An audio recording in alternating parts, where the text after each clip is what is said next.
Salut, c'est Pascal. Depuis le 1er juillet 2020, Shopify n'accepte plus les importations du flux Instagram via des thèmes et il y a donc eu un changement de process. Je vais te montrer aujourd'hui comment tu peux reconnecter ton flux Instagram sans problème. Donc, alors, je te fais un petit état des lieux. C'est vrai que là, avant, sur le thème Fastlane, on pouvait tout à fait coller ce flux Instagram. Il suffisait d'aller dans les sections et d'aller dans Instagram Feed et du coup via un petit token qui se générait, tu pouvais connecter en 2-3 clics ton flux Instagram et donc c'est vrai que c'était une section qui était très sympathique et qui marchait très bien. Là donc maintenant si je m'amuse à refaire ça, ça ne donnera plus rien, hein. Depuis le 1er juillet, il y a eu tous les shops qui ont été déconnectés. Donc en gros concrètement, il n'y a pas 3 milliards de solutions. Il faut passer par une application. Donc là, les applications, il y en a pas mal sur le Shopify App Store. Donc là, tout simplement, tu peux écrire Instagram Feed pour en trouver plusieurs, hein. Là, voilà, je vais te montrer tout ça.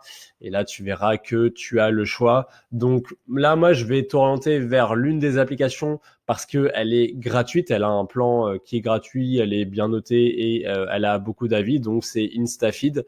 Après, clairement, je t'interdis pas d'aller en voir une autre, hein, au plaisir pour avoir des commentaires sur une autre application si tu trouves qu'elle est mieux. Mais là, nous, du coup, voilà, on va installer InstaFeed et je vais te montrer un petit peu comment ça fonctionne pour la configuration. Donc là, voilà, il se connecte à la boutique et voilà, j'attends qu'il s'installe et là, voilà.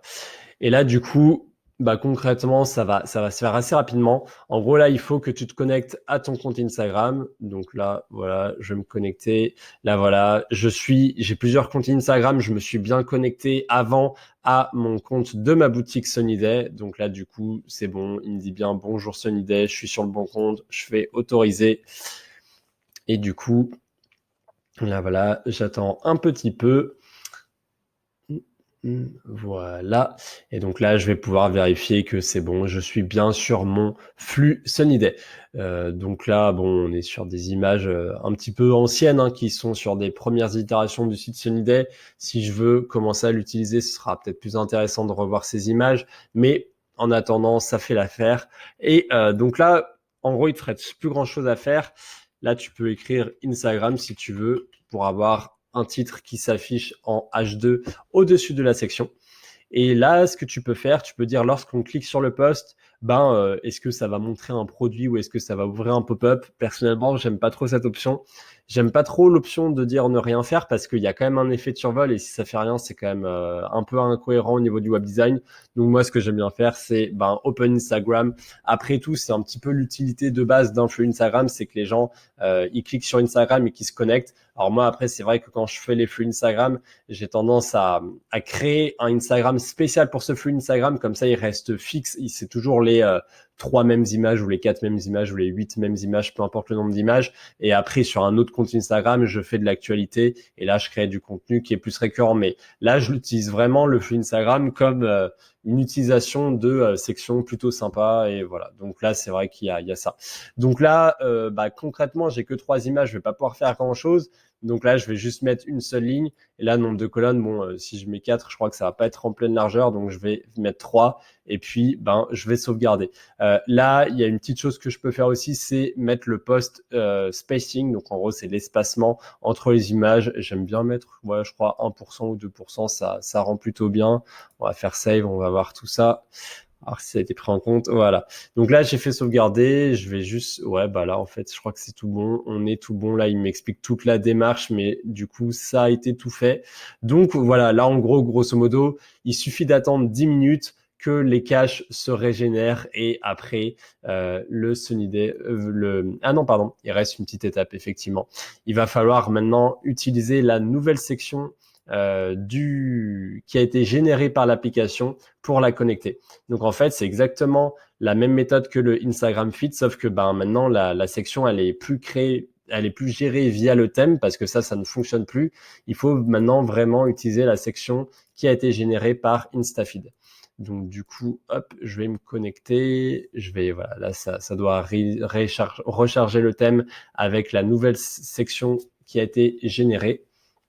Et du coup, à partir de là, je pourrais mettre cette section où je le souhaite sur mon site. Donc moi, personnellement, j'aime bien la mettre tout en dessous de la page d'accueil. Je trouve que c'est un parcours un peu plus intelligent, ça montre un petit peu le concept, ça permet de mettre les autres éléments qui sont à mon goût, à mon sens, plus importants.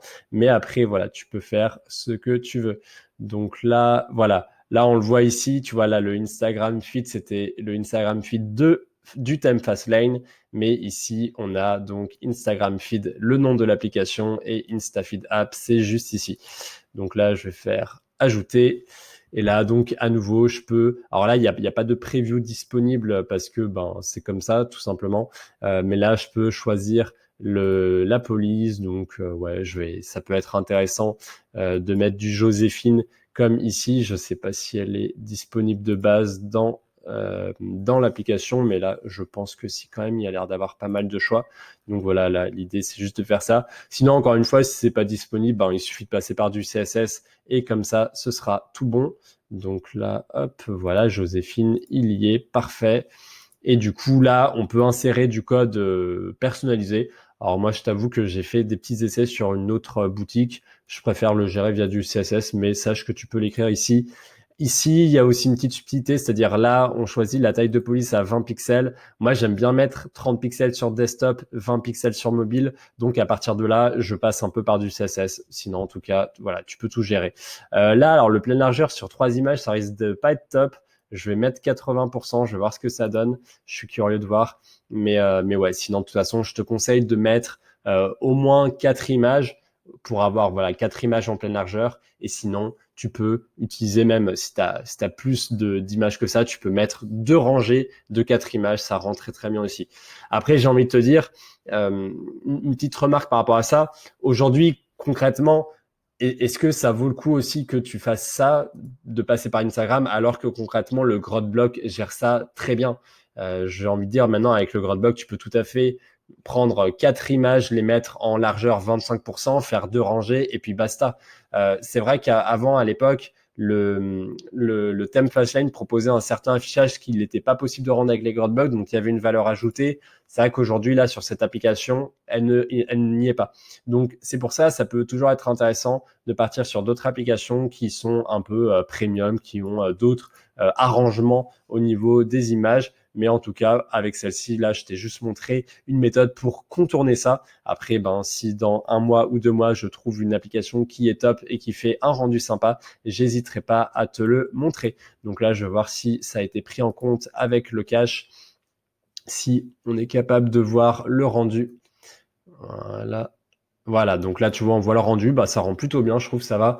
Donc, on est en 80%. Donc là, tu vois, clairement, voilà, au niveau du titre, c'est ce que je te disais, là, 20 pixels, on est beaucoup trop petit. Ça, c'est bien pour mobile, mais pour PC, c'est beaucoup trop petit. Voilà, là, tu verras le rendu. Voilà, là, au moins, ce qui est bien, c'est aussi les images, pareil, elles rentrent plutôt bien sur mobile, c'est responsive, ça s'adapte bien. Mais oui, là, clairement, je vais faire un petit peu de CSS pour que ça rende tout bien comme il faut. Voilà, donc c'était Pascal de la chaîne e-commerce et web design sur Shopify. J'espère que cette vidéo t'a plu. Si c'est le cas, n'hésite pas à mettre un like, à mettre un commentaire. Si tu as des questions, je ne manquerai pas de te répondre. Et en tout cas, si tu souhaites un audit stratégique de ta boutique pour qu'on puisse étudier avec toi les problèmes qu'il y a sur ta boutique et comment on peut l'améliorer, n'hésite pas à prendre un audit sur mon site pascaldegu.com et je te ferai ça dans la journée. C'est gratuit, donc n'hésite pas, ne t'en prive pas. Allez, je te dis à la semaine prochaine.